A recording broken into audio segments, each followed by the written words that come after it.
আসসালামু আলাইকুম ও রহমতুল্লাহি ও বারাকাতুহু। প্রিয় ভাই ও বোন, আজ আপনাদের সামনে একটি মূল্যবান কথা উল্লেখ করতে যাচ্ছি। তাই সকলেই আশা করি ধৈর্য সহকারে কথাগুলো শুনবেন।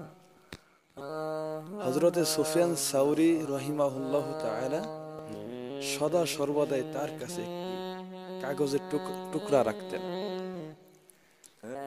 তিনি সদা সর্বদাই এই কাগজের টুকরা দেখতেন, আবার পকেটে রাখতেন। হঠাৎ করে এই কাগজের টুকরাটা মাটিতে পড়ে যায়। লোকজন তা তুলে নিয়ে দেখলেন সেখানে কি লেখা। লোকজন দেখতে পেলেন যে সেখানে এই কথাটি লেখা ছিল, হে সুফিয়ান সাউরি, মনে রেখো, তোমাকেও কিন্তু একদিন রবের সামনে দাঁড়াইতে হবে।